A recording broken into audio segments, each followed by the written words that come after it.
Carta aos Efésios, capítulo 5, versículo 18, diz assim: E não vos embriagueis com vinho em que há contenda, mas enchei-vos do Espírito. Vou ler mais uma vez. E não vos embriagueis com vinho em que há contenda, mas enchei-vos do Espírito. Você quer ser cheio do Espírito Santo?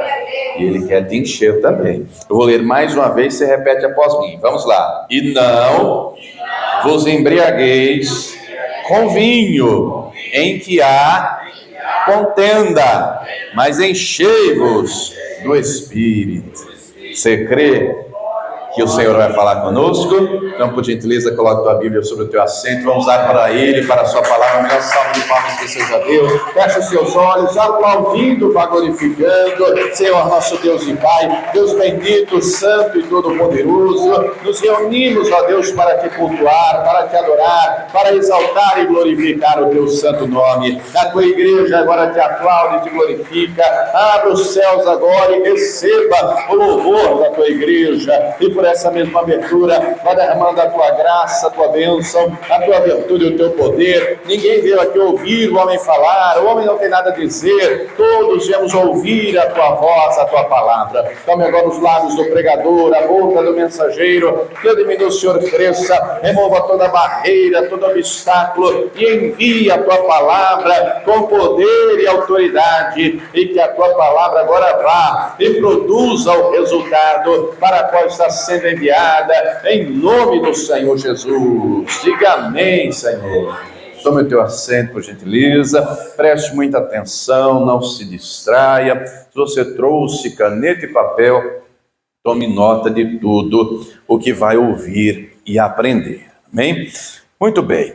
A palavra nos deixa claro, então, que nós não devemos nos embriagar com o vinho, não é? A embriaguez, obviamente, é pecado, a palavra deixa isso claro, e muita gente que busca nas bebidas alcoólicas, seja o vinho, a cachaça, a cerveja e qualquer outra, muitos, fazem buscando aquela alegria momentânea, passageira, que alguns dizem que a bebida oferece, não é? Buscam aquela alegria e depois que bebe, você conhece alguém que no passado bebeu ou bebe, fica alegre depois que bebe. Tem gente que quando bebe se solta, se alegra. Eu não sei se você tem acompanhado a Copa do Mundo, Você sabe que o Brasil está jogando lá no Catar e nessa segunda-feira, nessa semana, ganhamos. Que coisa boa, não? Ganhamos de 4-1 da Coreia do Sul. E não sei se você sabe, no Catar, uma pessoa bêbada na rua é crime, não pode. Se uma pessoa estiver bêbada na rua, ela é presa. Não pode isso. Lá a bebida alcoólica é muito restrito. A FIFA conversou lá e depois de muita conversa, conseguiram que um estabelecimento fornecesse, vendesse bebida alcoólica após as 18 horas. Lá não tem bar. Igual aqui, você andar nessa avenida aí, quantos e quantos bares, não? Lá não tem bar, não. Lá não tem adega. Você sabe que aqui descendo a calçada, acho que não dá 30 metros, dá? Do lado da igreja. Ali tem uma adega aqui. Você anda 2, 3 quadras, tem outra ali. Lá não tem, não. Lá não pode. Lá não pode. E aí, alguns hotéis, poucos, que vendem bebida para que hospedam estrangeiro, e a pessoa tem que beber no quarto dela. Se sair na rua bêbada, é preso. Por que eu lhe falei do jogo de segunda-feira? Você sabe que teve um monte de brasileiro que saiu daqui, comprou passagem, pacotes e foram para lá assistir a Copa do Mundo. E eu não sei se você viu um caso de um cidadão que ele, alegre, contente por causa do jogo, o que ele fez? Encheu o caneco. Foi preso. Foi preso. Foi detido. Foi detido, e aí no vídeo dava para ver ele desesperado, que foi preso, que estava bêbado, não é? E alguém pode falar, mas não sabia. Como? O camarada vai para o outro lado do mundo sem saber quais são as regras de lá? Acredito que sabia sim. Mas enfim, e aos prantos, visivelmente alterado, ligou o celular e fez uma live, o policial foi lá e tomou o celular. E bêbado, alterado, dava para ver isso, não é? Então, tem gente que busca na bebida alegria, que busca na bebida contentamento, e o álcool traz males para a pessoa, para o corpo, para o organismo. Não sei se você sabe que o alcoolismo dá cirrose. E eu conheço casos de gente que já morreu de cirrose hepática. Ataca o fígado, ataca os rins, não é? Traz problema para o corpo, traz problema para o casamento, traz problema para a família, traz problema para a sociedade. Ou você nunca viu um caso, por exemplo, de embriaguez ao volante, você já viu? Bate o carro, mata os outros, enfim. Então, a aparente alegria que a bebida gera é só mesmo aparente, porque a destruição que ela provoca é muito maior, é algo altamente destrutivo. Por isso nós encontramos na Escritura de maneira clara para não se embriagar. A alegria que muitos buscam na bebida, o cristão tem essa verdadeira alegria, mas é no Espírito Santo, é no Senhor. Quem está entendendo, diga a glória a Deus. Mas nós encontramos ao longo da Escritura, falando muito de vinho e a conotação do vinho na Escritura, que representa alegria.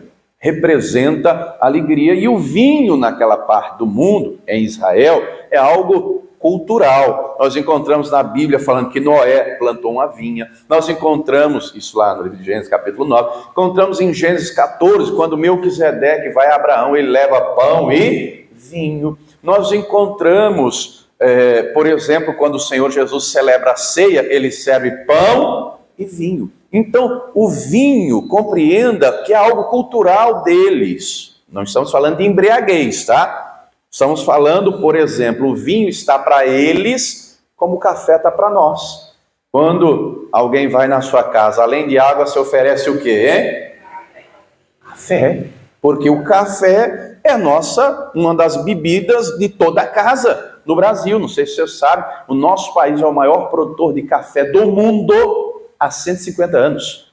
Há 150 anos nós somos o maior produtor de café do mundo. Então, o café para nós é a bebida de todo dia. Até aqui na igreja, você sabe, termo de todo culto tem ali no balcão a garrafa de café. Não é? Na sua casa tem também café? Você gosta de café? Então, o café está para nós como o vinho está para eles. Não estamos falando de embriaguez, estamos falando de algo cultural. Deu para entender? Nós encontramos, vá comigo, por exemplo, em Eclesiastes, vá lá comigo no capítulo 9, no versículo de número 7. Abra aí comigo para você entender como é algo cultural deles naquela parte do mundo. E não só o que é cultural, mas aquilo que a palavra mostra, aquilo que representa.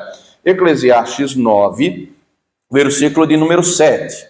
Pastor, onde é que fica Eclesiastes? Abra a Bíblia no meio, vai dar no livro de Salmos, lá para a direita. Depois de Eclesiastes é Provérbios, depois Cantares, Eclesiastes, tá? Eclesiastes 9, versículo 7 diz assim: vai, pois, come com alegria o teu pão e bebe com bom coração o teu vinho, pois já Deus se agrada das tuas obras. Compreende que o pão e o vinho estão sempre juntos, não é? Mais ou menos a mesma coisa que é para nós. Quem gosta aí de um pão com manteiga e um cafezinho? Hã? É o do café de todo dia, sim ou não? Um pão na chapa, um pão com manteiga. E o café é um café nosso, é o alimento do dia a dia. Assim é para eles, o pão e o vinho. Por isso Melquisedeque levou a Abraão o pão e o vinho. O Senhor celebra a ceia com pão e vinho. Aqui nós encontramos: come com alegria o teu pão e bebe o teu vinho. O vinho aqui então representa alegria. É isso que o vinho está representando. Note que o Senhor proíbe a embriaguez. Compreenda isso, tá? Compreenda isso. A pessoa que teve problema com bebida no passado deve tomar nem biotônico Fontoura. Já tomou biotônico Fontoura? Quem já teve problema no passado com bebida, não toma nem biotônico para lembrar do cheiro da cachaça, não é? O biotônico, você sabe que parece uma mistura de Coca-Cola com cachaça, né? O gosto é meio, enfim, mas é um remédio. Nesse sentido, nós encontramos Paulo falando a Timóteo: Timóteo, não bebe só mais água não, Timóteo, toma um pouquinho de vinho todo dia.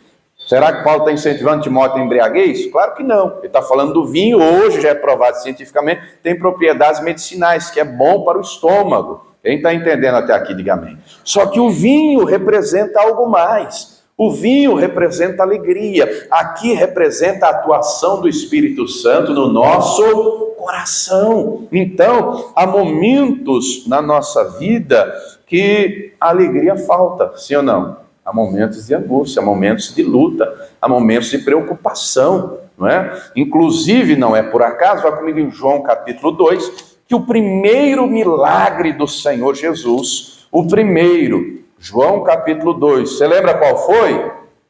João capítulo 2, abra aí comigo. O Senhor é convidado para uma festa de casamento.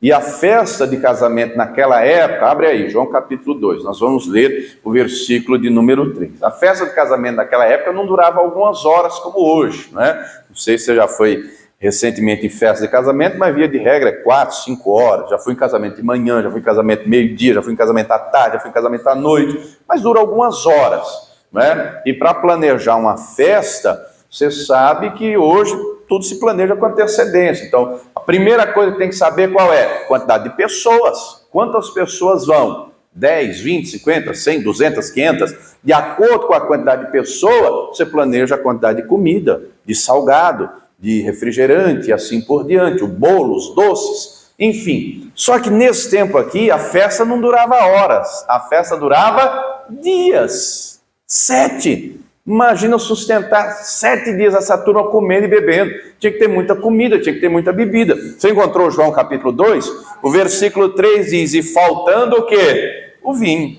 A mãe de Jesus lhe disse, não tem vinho. Não tem vinho.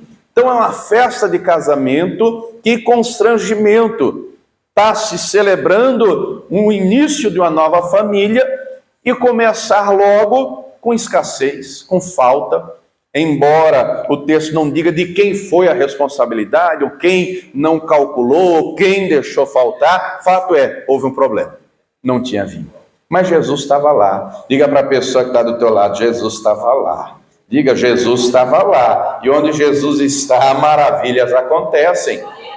A Maria então, e dizem muitos que esse casal que estava casando era parente da Maria, mãe de Jesus. Diz o versículo 4. Disse-lhe, Maria falou com ele, né? Ele disse, não tem vinho, versículo 4. Disse Jesus, mulher, que tenho eu contigo, ainda não é chegada a minha hora. Mesmo acabando o vinho, Maria sabia a quem pedir. Maria sabia a quem se socorrer, não é? Ela sabia que lá estava alguém que não era um homem comum, que era o Todo-Poderoso, que tem poder no céu e na terra para moldar qualquer situação. Ela foi pedir, ela foi clamar. Querido, compreenda que se você não pedir e não clamar, Deus não vai agir na sua vida, porque Deus não se mete. Como assim, pastor? Deus não se mete? Não, a vida é sua. Você já viu aquele ditado que diz, Deus deu a vida para cada um cuidar da sua? Não é? O diabo, ele age com legalidade. Se der brecha, ele vai entrar. Se a brecha for pequenininha, ele entra como escorpião. Se for maior, como serpente. Se for maior, como lobo, como leão, como dragão. Não pode ter brecha. Agora, para Deus agir na nossa vida, nós temos que pedir, nós temos que clamar, nós temos que ir até Ele. Nós encontramos orientações claras. Buscai ao Senhor enquanto está perto. Invocai-o enquanto se pode achar. Nós encontramos o próprio Senhor Jesus dizendo, pedi, pedi, e dar-se-vos-á, buscar e achareis, bater e abrir-se-vos-á. A Maria entendeu isso, por isso que ela foi lá falar. E ela fala algo, porque do versículo 4 para o 5, tem algo aqui que João não registrou. Porque ele diz que não é chegada a hora dele, mas no versículo 5 ela diz para os empregados, fazei tudo quanto ele vos disser. Então ele vai falar alguma coisa. Ele vai dar um comando, ele vai dar uma ordem, ele vai dar uma direção, ele vai dar uma palavra. O que ele falar, vocês fazem. Logo, ela pediu e ele deixou claro, eu vou fazer. Diga para a pessoa que está lá, se você pedir crendo, ele vai fazer. Ainda que pareça não ter jeito, ainda que pareça ser impossível, ele mesmo diz, tudo é possível ao que crê. E se você crê, ele muda a tua história, ele muda a tua situação, ele opera maravilhas. Muito bem. Estavam lá então as talhas. O que eram as talhas, pastor? Imagina aqueles tambores azuis, não sei se você tem na sua casa para armazenar água. Tinha lá 6, não é? Que os judeus usavam para tirar a água e lavar as mãos, lavar os pés. E aí o Senhor diz, completa aí essas talhas d'água e enche de água. E ele transforma praticamente 600 litros de água, ele transforma em quê, minha gente? Você sabe que a água não tem cor, não tem cheiro e não tem sabor. A água não tem cheiro, não tem cor, não tem sabor. Já o vinho tem. O vinho tem cheiro, o vinho tem cor, o vinho tem sabor. E aí ele diz para os empregados: peguem e levem para o mestre-sala. E aí eles vão, eles obedecem. Quando chega lá no mestre-sala, já não é mais água, já é vinho. O milagre já aconteceu. O mestre-sala bebe e que vinho saboroso, que coisa maravilhosa. Ele vai no noivo, vai no esposo e elogia, dizendo: parabéns. Todo homem põe primeiro o vinho bom, depois que a turma já bebeu, já perdeu o paladar, já não sabe de mais nada, põe o vinho inferior, mas você conservou até hoje, até agora, o bom vinho. Olha que coisa tremenda. O Senhor então faz um milagre para aquele casal. O Senhor então deixa claro que é Ele que abençoa a família. E diga para a pessoa que está ao lado: Ele tem vitória para você e para a sua casa, Ele tem vitória para você e para a sua família. Mas é o que representa o vinho. O vinho representa alegria, e aqui não é só um casamento. Aqui representa o noivo é Jesus Cristo e a noiva é a igreja. Diga para a pessoa que está do teu lado: e o noivo que é Cristo provê alegria para a noiva. O noivo que é Cristo não deixa faltar vinho, ou seja, não deixa faltar o Espírito Santo, a presença dele. Deus não quer que você tenha uma vida sem cor, sem cheiro e sem sabor. Deus tem para você uma vida feliz, Deus tem para você uma vida alegre, Deus tem para você uma vida de suprimento, de vitória, uma vida abençoada. Você só vive essa vida sem cheiro, sem cor e sem sabor se você quiser, porque no que depender dele, ele tem paz para você, ele tem alegria para você, ele tem vitória para lhe dar. E assim, nos diz o versículo 11, Jesus principiou assim os seus sinais em Caná da Galileia e manifestou a sua glória, e os seus discípulos creram nele. Oh, querido, ele quer manifestar a glória na tua vida, ele quer manifestar a glória dele na tua casa, e você tem que crer nisso. Muitas vezes na vida, nos vemos, não é, diante de ladrões da alegria, nos vemos diante de roubadores de paz.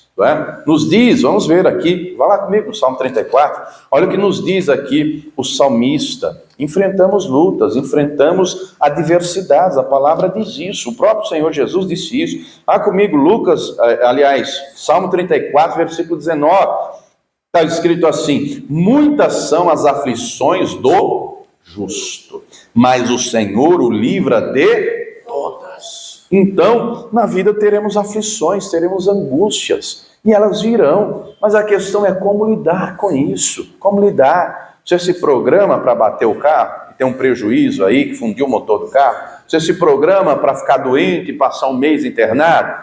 Ninguém se programa para isso, os problemas vêm, vão acontecendo, a questão é como lidar, não é? Como lidar. Naturalmente, a alma, ela sofre picos de emoção. Já teve dia de você acordar alegre, feliz e contente? Mas já teve dia de você acordar mais baixo que tudo, sem ânimo para nada, né? Sem força para nada? A palavra não diz que nós devemos viver na alma, nós devemos viver no Espírito. Mas a nossa alma, né, sofre essas situações. Quando vem problemas, então, aí é que o negócio complica, né? O negócio complica, a situação azeda. E às vezes não vem um problema por vez, às vezes vem tudo de uma vez só. Tem problema na vida que passa que nem um carro, vum, rapidão.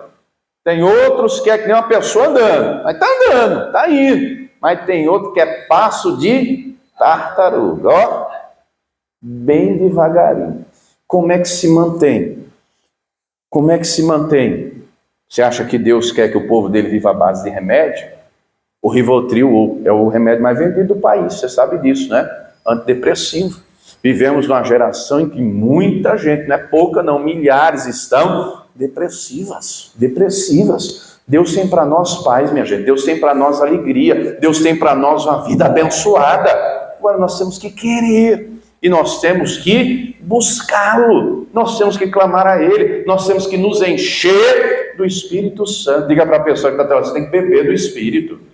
Pastor do céu, beber do Espírito. Vamos ler isso para não ficar nas minhas palavras. 1 Coríntios 12, nós temos que beber do Espírito. Primeira carta aos Coríntios, capítulo 12. O vinho, não é? traz uma alegria, a bebida traz uma alegria momentânea. O Espírito Santo traz alegria constante, alegria contínua, alegria eterna. Encontrou 1 Coríntios 12? Vou ler os versículos 12 e 13. Porque assim como o corpo é um e tem muitos membros, e todos os membros, sendo muitos, são um só corpo, assim é Cristo também.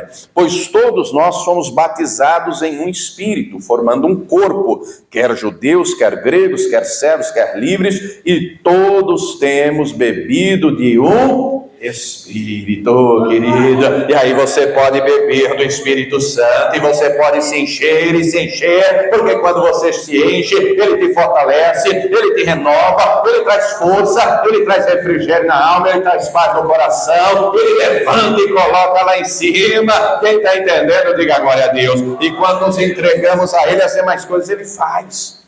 Vá comigo lá no Salmo 37 agora. Salmo 37. Deus quer ver o povo dele cheio do Espírito Santo, cheio da presença dele. Salmo 37, o salmista diz assim, versículo 3: confia no Senhor e faz o bem, habitarás na terra e verdadeiramente serás alimentado, suprido, dependendo da sua tradução. Deleita-te também no Senhor, e ele te concederá o que deseja o teu coração. Entrega o teu caminho ao Senhor, confia nele, ele tudo fará. Agora, para eu confiar plenamente, tem como confiar em alguém que você não conhece? Será que qualquer um passa na rua para comer na mesa com você? Você dá a senha do cartão para qualquer um? Tem mulher que não sabe a senha do cartão do marido. Tem mulher que não sabe a senha do celular. Olha só que coisa. Confiança é algo que se conquista. E querido, se você não aprender a confiar em Deus, vai confiar em quem? É necessário confiar no Senhor, mas se confia em alguém que tem um relacionamento íntimo. Minha esposa tem senha de tudo, seja e-mail, conta em banco, cartão. Minha esposa tem senha de tudo, ela sabe tudo, porque eu não tenho segredo para ela não tem segredo para mim, não é? Agora, com Deus, o relacionamento tem que estar nesse nível de confiança. E só está quando conhecemos verdadeiramente, quando temos de fato intimidade. O Espírito Santo quer ter conosco essa intimidade. Você já viu a ilustração do pastor João Ribe, do alpinista que morreu congelado? Vou lhe contar rapidinho. O camarada foi escalar uma montanha, estava nevando, né? E aí ele sobe, dali a pouco tem um deslizamento de neve, e vem vindo, aquela coisa toda e tal, e dali a pouco ele se agarra num tronco de madeira, se agarra lá num galho e se segura, e neve caindo, e neve passando, aquela coisa toda, e ele estava sozinho, não tinha ninguém ali com ele, e a neve descendo, dali a pouco, ele lá já começando a sentir o frio congelante, ele clama a Deus: meu Deus, me ajuda, meu Deus, me socorra, o que é que eu vou fazer? Me livre da morte. Dali a pouco ele ouve uma voz: solta e pula. E ele: não posso soltar, eu vou morrer, a montanha é alta. E ele ouve uma voz: solta, você não vai morrer. E ele: não, eu vou morrer. Ele ouve a voz: solta. Ele não soltou. Dias depois encontraram ele, agarrado no tronco, congelado, a menos de 2 metros do chão. Se ele tivesse confiado, mas ele não confiou. Não tem como confiar em alguém que não se conhece. Se ele tivesse dado crédito à voz do Senhor, só que ele preferiu endurecer o coração, ele preferiu, ir na razão e na lógica. Querido, nós temos que confiar no Senhor e nos entregar a Ele, entregar a nossa casa, o nosso trabalho, entrega tudo na mão dEle, porque Ele tem o melhor para você, Ele tem o melhor para a tua casa, Ele tem o melhor para a tua família. Creia nisso e confie nele. Agora, para confiar em alguém, nós temos que conhecer. Não podemos deixar que as coisas do dia a dia nos afaste do Senhor, nem sequer nos distraia. Nós temos exemplo disso. Vá comigo lá rapidinho, Lucas 10, você conhece a história, não é? Vá comigo em Lucas 10. Nós encontramos aqui um exemplo claro disso. Um exemplo claro disso, de alguém em que Jesus estava dentro da casa, mas ela estava distraída. E são os dias em que vivemos, não é só lá no tempo bíblico, não. Hoje acontece do mesmo jeito. Nós temos que vigiar. Lucas 10, abra aí, Lucas 10, versículo 40. Jesus vai a Betânia, na casa de uma família que por ele era muito querida, Marta, Maria e Lázaro. E aí ele está lá, e ele entra, e entra os discípulos, e aí um monte de gente senta aos pés dele para ouvir o que ele iria falar, inclusive a Maria. Já a Marta, uma mulher inclusive virtuosa, porque ela estava preocupada com os afazeres, com a comida, não é? Afinal de contas, quem recebe uma visita quer receber bem, sim ou não? Você tem na sua casa aquela louça que você só usa para visita? Sabe aquela lá? Especial. Né? Você deixa essa daqui é para visita. Ela estava fazendo comida, ela estava preocupada com a limpeza, ela estava preocupada com tudo, ela só não estava preocupada com Jesus. Ela não estava preocupada em ouvir o que Jesus falava. Ela não estava em pecado, ela estava distraída. E ela se distraiu de uma maneira, você encontrou Lucas 10:40? Marta, porém, andava distraída em muitos serviços. E aproximando-se disse: Senhor, não te importas que minha irmã me deixe servir só? Você consegue perceber o nível de ansiedade que ela está? Você consegue perceber o nível de angústia que essa mulher está? Porque ela não consegue perceber que naquela circunstância, ela que não escolheu a boa parte. Pelo contrário, ela vê a irmã sentada, isso é uma folgada, isso é uma preguiçosa. Ela interrompe a pregação e diz: o Senhor não se importa comigo. Não está vendo eu trabalhando que nem uma louca? Geralmente mulher é assim, né? Eu tiro pela minha. Eu vou morrer, porque é tudo eu nessa casa. Você fala assim para os seus filhos também? Eu lavo louça, eu lavo roupa, eu limpo, eu faço não sei o quê, eu faço não sei o quê, eu faço... Mulher, geralmente, homem não consegue isso não. Eu mesmo não consigo, eu faço uma coisa por vez. Se eu for lavar a louça, eu lavo a louça. Eu só paro quando eu terminar. Depois que eu lavar a louça, eu vou varrer. Depois, eu vou botar a roupa na máquina. Eu faço uma coisa por vez. Mulher não, mulher tem a habilidade de lavar a louça enquanto o feijão está no fogo. A roupa está batendo na máquina e o menino está tomando banho. Eu não consigo isso não, mulher consegue. Então imagina a Marta numa situação dessa olhando a Maria. Isso é uma folgada. Isso é uma folgada, isso não tem condição. Ela atrapalha a pregação. Ela está num nível de ansiedade, de angústia no coração. Ela colocou isso para fora. Mas olha a resposta do Senhor, versículo 41. Jesus respondendo disse-lhe: Marta, Marta, estás ansiosa e afadigada com muitas... Quantas vezes estamos assim também, hein? É tanto compromisso, é tanta coisa, é tanta responsabilidade. O dia só tem 24 horas do mesmo jeito. Você já teve a sensação de ter chegado no final do dia e ter ficado coisa por fazer ainda? Que a gente faz coisa demais. É muita coisa. O dia tem 24 horas do mesmo jeito. Mas por que passa tão rápido e nos últimos dias parece estar voando, sim ou não? Porque a gente tem muitos afazeres. E às vezes acaba, como Marta, né, deixando de lado aquilo que tinha que ser prioridade, que a Maria entendeu. A Maria entendeu e Jesus disse que ela entendeu. Jesus diz: uma coisa só é necessária.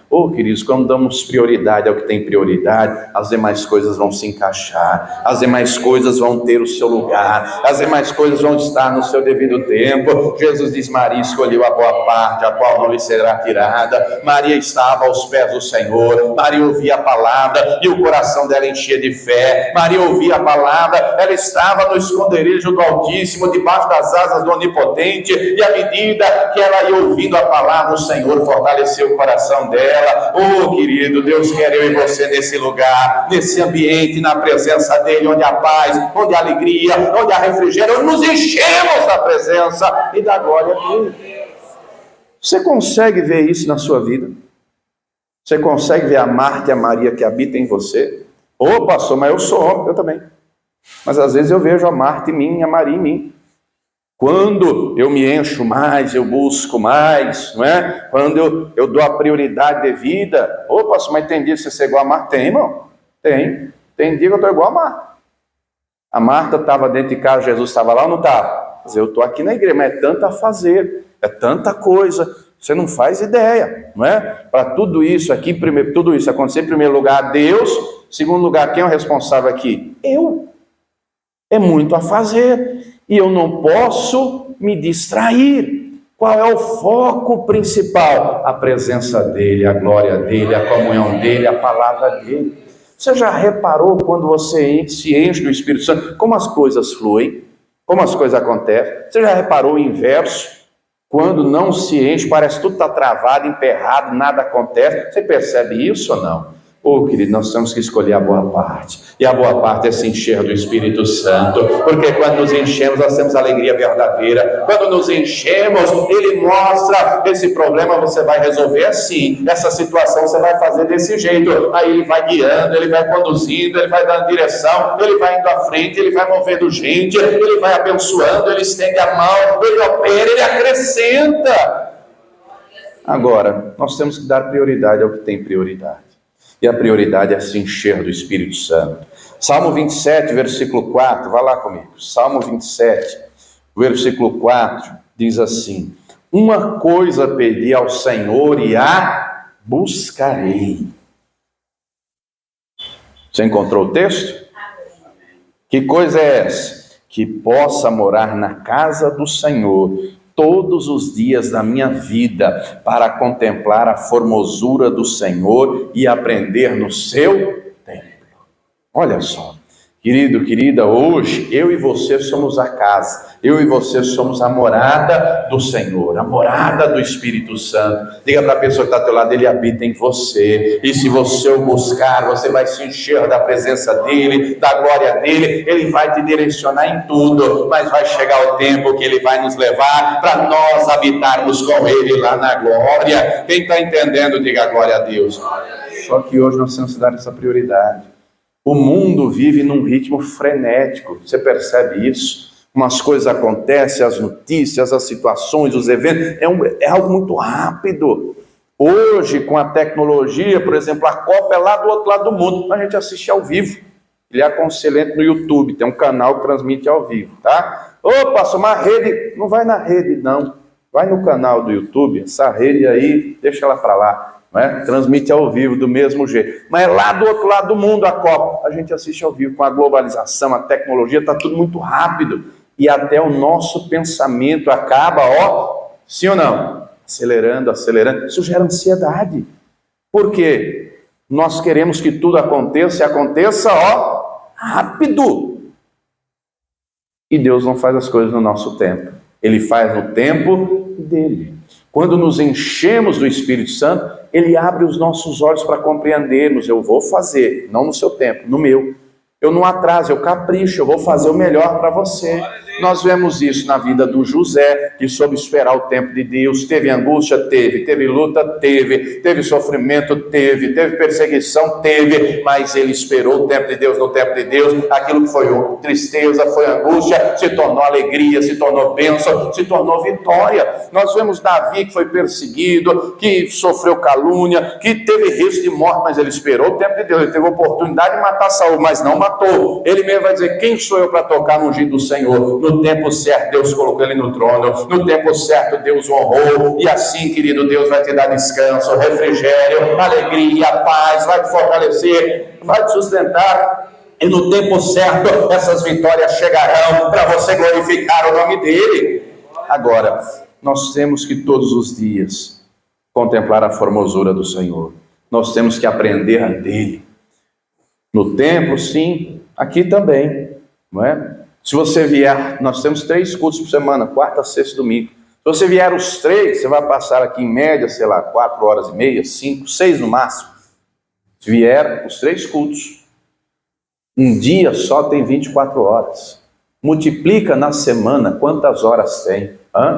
Agora compreenda, nós temos que nos encher do Espírito Santo, não é só durante o culto também. Você já reparou como você vem às vezes fraco e sai fortalecido? Como vem desanimado e sai cheio? Como vem com a fé lá embaixo, lá 10%, 5, 13, 14, e sai com a fé lá em cima? Porque aqui nós buscamos, esse período é só para adorar ao Senhor, cantar louvores a Ele, adorar a Ele, se encher da palavra dEle, buscar a Ele em oração, e Ele vem e Ele manifesta a glória dEle. Mas não é só aqui no templo, lá na tua casa também, lá no teu trabalho também. E se você compreender que tem que se encher do Espírito Santo todo dia, as coisas vão fluir na tua casa, no teu trabalho, naquilo que você tocar as mãos, onde você pisar os pés, Ele irá à tua frente, Ele te guiará, Ele te conduzirá, Ele te dará paz, Ele te dará alegria, Ele te ensinará todas as coisas. Quem está entendendo, diga glória a Deus. Vá comigo lá, em Atos dos Apóstolos, Vá comigo no capítulo 13. Eu quero ler o versículo 52. Nós vemos ao longo da Escritura, abra aí comigo, nós vemos ao longo da Escritura várias vezes a expressão cheios do Espírito Santo. Encontrou aí? Encontre aí, Atos 13, 52. Nós vemos em Atos, quando o Espírito Santo vem, em Atos 2, era 9 horas da manhã. Todos foram cheios do Espírito Santo, começaram a falar novas línguas, e aí foi uma unção tamanha que desceu sobre eles, uma alegria contagiante, que eles começam a glorificar a Deus bem alto, falar das maravilhas de Deus. E quem ouviu, não é? E o texto deixa claro que todos foram cheios do Espírito Santo. Quem ouviu disse, os da cidade, estão bêbados, estão cheios de mosto. E aí Pedro, tomando a palavra, cheio do Espírito Santo, deixa claro, ninguém aqui está bêbado não. Hoje se cumpriu a profecia do profeta Joel, e Deus derramou o seu Espírito sobre todos nós. Nós vemos em Atos 3, em Atos 4, em Atos 6, todos cheios do Espírito Santo, todos cheios do Espírito Santo. E aqui diz, você encontrou Atos 13, versículo 52, diz assim: e os discípulos estavam cheios de alegria e do Espírito Santo, querido, e o Espírito Santo vai te encher de alegria, ele vai te encher com a presença dele, e ele vai te fortalecer. As angústias vêm, mas ele vai te livrar, os problemas chegam, mas ele vai te fortalecer. Compreenda, ele não diminui os problemas. Diga para a pessoa que está ao teu lado, ele aumenta a tua força. Diga, ele aumenta a tua alegria, ele aumenta a tua sabedoria, ele aumenta a tua unção, ele aumenta a porção de graça sobre a tua vida. Mas para isso nós temos que fazer a nossa parte e nos encher da presença dele. Compete a nós. E eu pergunto, você quer ser cheio do Espírito Santo? Se coloque de pé, por gentileza, que nós vamos orar e ele vai te encher. Ele está aqui e ele quer ver a alegria dele em você, porque a alegria dele é a nossa força e nos levanta e nos fortalece. Paulo escreveu lá aos Efésios: não vos embriagueis com vinho, que há contenda, mas enchei-vos do Espírito Santo. Os gregos, amados, a mitologia grega, dentre os diversos deuses que eles criam, tinha um que era o deus Baco, que era o deus do vinho, da bebida. Para os romanos, esse mesmo deus tinha outro nome, que era Dionísio, não é? E para eles era comum a embriaguez da bebida. Paulo, cheio do Espírito Santo, deixa claro: não se embriague com vinho, se encha do Espírito Santo. Muitas vezes os problemas da vida querem roubar a nossa alegria.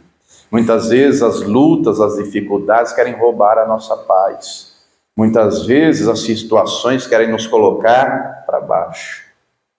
E se não fizermos nada, é isso que vai acontecer.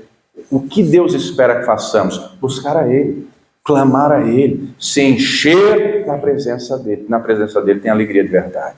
Na presença dEle tem paz de verdade. Nos diz lá Paulo aos Romanos 14, 17, o reino de Deus não é comida nem bebida, mas é paz, é justiça, é alegria no Espírito Santo. E Ele tem essa alegria para você.